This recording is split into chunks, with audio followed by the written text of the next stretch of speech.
আসসালামু আলাইকুম। কেমন আছেন সবাই? সবাইকে রমজানের অনেক অনেক শুভেচ্ছা।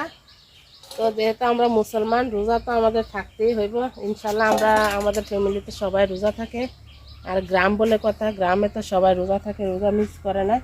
তো আজকে দেখেন মাংস নিয়ে এসে, গরুর মাংস। তো এখানে 1 কেজি মাংস।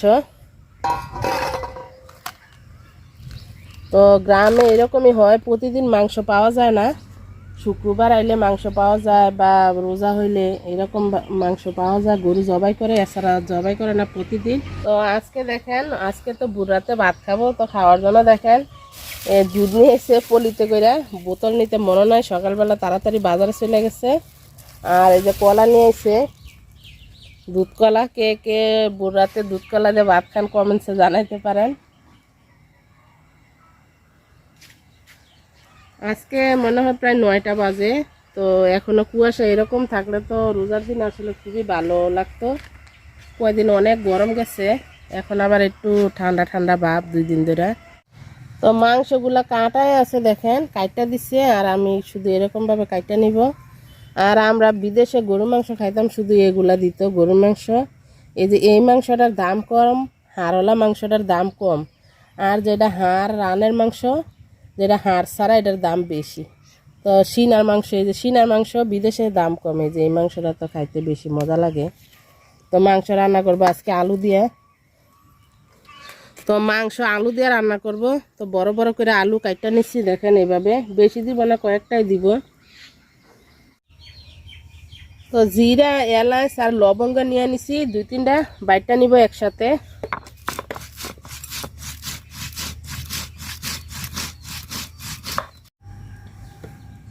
জিরা বাইটটা নিছি। তো এখন আদা আর রসুন একসাথে বাইটটা নিব।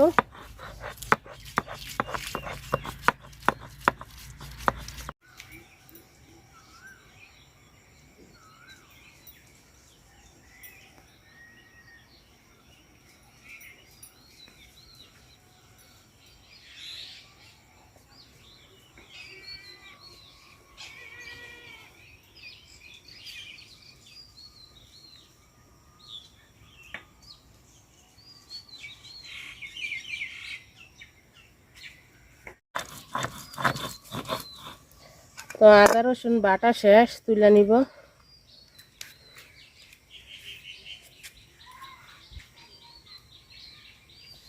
শুকনা মরিচ বাইটটা দিব কয়েকটা।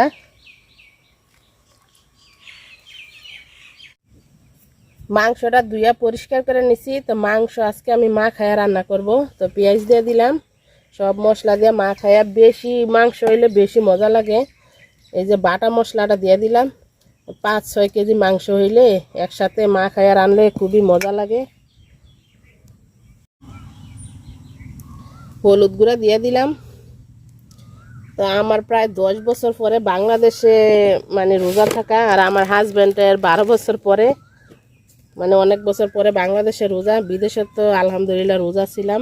বিদেশের রোজায় একরকম, বাংলাদেশের রোজায় একরকম। তো তেল দিয়ে দিলাম। তো এখন মাংসটা সুন্দর করে আমি মা খাইয়ে নিব। মা খাইয়ে তারপরে বসাই দিব। তো মাংসটা আমি সুন্দর করে মা খাইয়ে নিব। মা খাইয়ে রাখে আলুটি আগে ভাজা নিব, তারপরে মাংস বসাই দিব। তো তেল দিয়ে দিলাম পাতিলে, আলুটি ভাজা নিব আগে। তো তেল গরম হয়ে গেছে, আলুতে আমি একটু লবণ আর হলুদ মাখায় নিছি। তো আলুটা ভাজা নিব।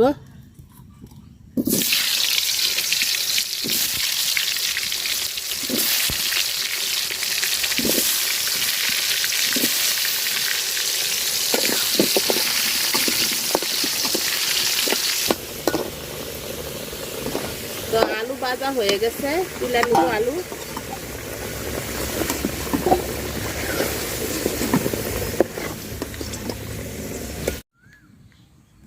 তো আমি মাংস রান্নার পরে আর বাগার দিব না, এজন্য এলাচ, দারচিনি, তেজপাতা দিয়ে দিলাম এই তেলে। দিয়ে মাংস দিয়ে দিব।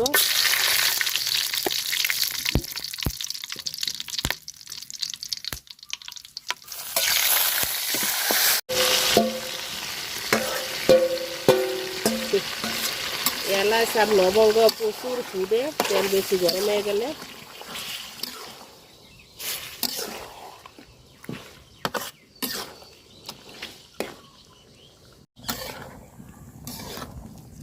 তো মাংসতে দেখেন মাখাইছিলাম, যে মাখানোর থেকে পানি উঠছে, আর আমি অল্প একটু হাত ধোয়ার পানি দিয়ে দিছিলাম। তো মাংস এই পানিতে যদি সিদ্ধ হয়ে যায় তো মাংসটা খাইতে বেশি মজা লাগবে, আর পানি না দিলে। তো আমি চেষ্টা করবো এই পানিতে সিদ্ধ করার জন্য আস্তে আস্তে জাল দিয়ে।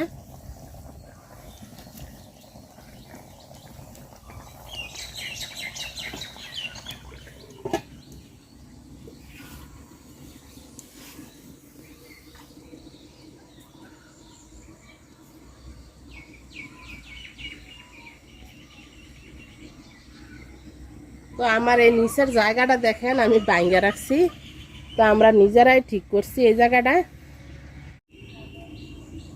তো সামনে অল্প একটু সুইমিং পুল রাখছি, তো এটারে সুইমিং পুলটার আমি সুন্দর করে রং করব, আর এই ইটটিরও রং করব, কালার করব সুন্দর করে, ফুল গাছ লাগাবো এখানে। তো মাংসটা দেখেন আমি সুন্দর করে কষায় নিছি, ভাবছিলাম যেই কষানে যেই পানিটা দিছি এটাতে সিদ্ধ হয়ে যাব। তো মাংস সিদ্ধ হয় না, পানি আরও দেওয়া লাগবো। তো এখন আলুগুলা দিয়ে দিব, আলুটা দিয়ে আর একটু কষাইয়া তারপরে ঝোল দিব।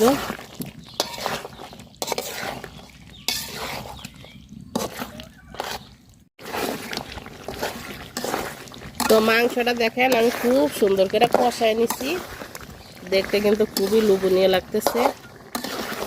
তো গরম পানি করে রাখছি, এখন গরম পানি দিয়ে দিব একটু, অল্প একটু গরম পানি দিয়ে দিলাম।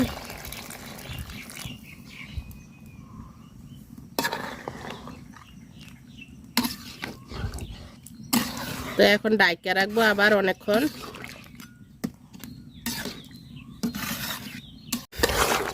মাংস বোনা হয়ে গেছে, ডাইকা রাখছিলাম চুলার জাল কমাইয়া। তো একটু জিরা গরম মশলা দিয়ে দিলাম, দিয়া নামাই দিব।